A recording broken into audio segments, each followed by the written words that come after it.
घमंड और सफलता एक ही गाड़ी के दो पहिए नहीं हो सकते हैं, क्योंकि जहाँ घमंड आता है वहाँ सफलता चली जाती है।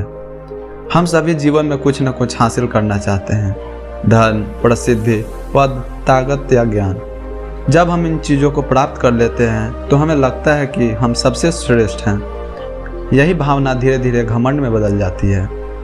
लेकिन क्या आपने कभी सोचा है कि घमंड क्यों खतरनाक होता है? घमंड इंसान को अंधा बना देता है, घमंड रिश्तों को तोड़ देता है, घमंड सफलता को बर्बाद कर देता है। घमंड के कारण ही बड़े बड़े सम्राट नष्ट हो गए। इतिहास इस बात का गवाह है कि जिसने भी घमंड किया वह अंत में हार गया।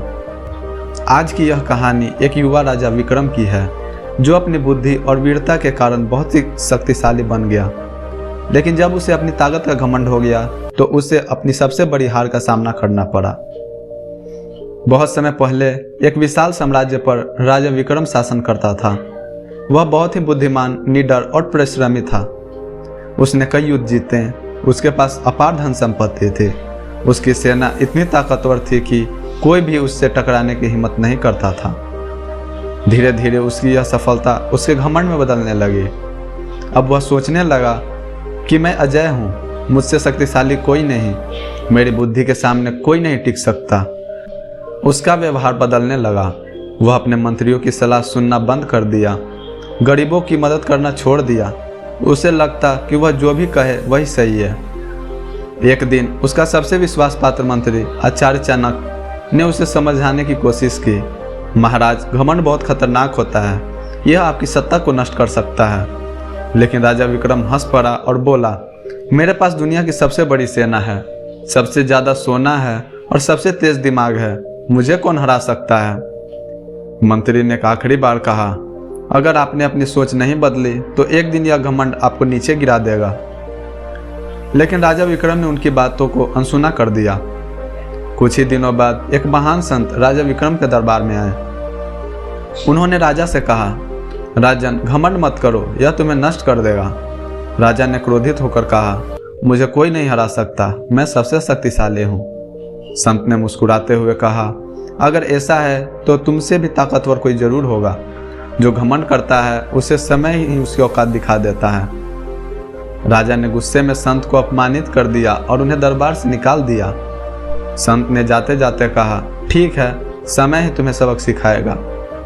कुछ ही दिनों बाद एक और शक्तिशाली राजा सम्राट चंद्रगुप्त ने विक्रम के राज्य पर आक्रमण कर दिया। विक्रम को यकीन था कि वह जीत जाएगा, लेकिन इस बार परिस्थिति अलग थी। उसके सैनिक पहले की तरह जोश में नहीं थे, क्योंकि राजा ने हमेशा उनका अपमान किया।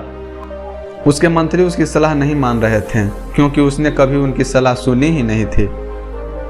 उसके नागरिक भी उससे पसंद नहीं करते थे, क्योंकि वह उनके दुखों की परवाह नहीं करता था।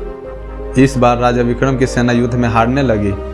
कुछ ही दिनों के भीतर राजा विक्रम की पूरी सेना बिखर गई। अब वह अकेला था। जिस राज्य पर उसे घमंड था वह अब उसके हाथ से निकल गया। जिस सेना पर उसे गर्व था वह अब उसकी ही नहीं रही। अब उसे संत की बात याद आई, जो घमंड करता है समय उसे उसकी औकात दिखा देता है। राजा विक्रम को अपनी गलती का एहसास हो गया। अब वह उसी संत के पास गया जिसे उसने अपमानित किया था। उसने संत के चरणों में गिरकर कहा, मुझे क्षमा करे, मैंने घमंड किया और उसकी कीमत चुका दी। मुझे ज्ञान दे कि मैं फिर से कैसे उठ सकता हूँ। संत ने मुस्कुराकर कहा, विनम्रता से बड़ा कोई हथियार नहीं।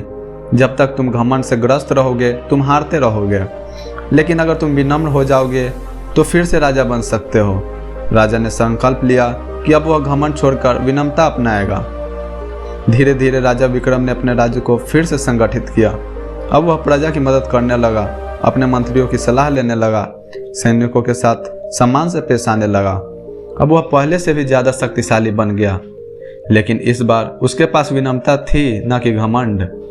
तो दोस्तों, इस कहानी से हमें यह सीख मिलती है कि घमंड किसी को भी नष्ट कर सकता है। अगर सफलता तुम्हें घमंडी बना रहा है तो समझ लो कि यह ज़्यादा दिनों तक नहीं टिकेगी। विनम्रता ही सबसे सच्ची ताकत होती है। जो लोगों का सम्मान नहीं करता वह खुद भी सम्मान पाने के लायक नहीं रहता। समय सबसे बड़ा शिक्षक है, वह तुम्हें जरूर सबक सिखाएगा। अगर तुम्हें कभी अपने ज्ञान, धन, ताकत या सफलता पर घमंड होने लगे तो एक बात हमेशा याद रखना, जो पेड़ सबसे ज़्यादा फलों से भरा होता है वह हमेशा झुका रहता है। अगर तुम झुकना सीख गए तो दुनिया तुम्हारे चरणों में होगी, लेकिन अगर तुम घमंड करोगे तो समय तुम्हें जरूर गिरा देगा। तो दोस्तों, आपको यह वीडियो कैसी लगी कमेंट में ज़रूर बताएं।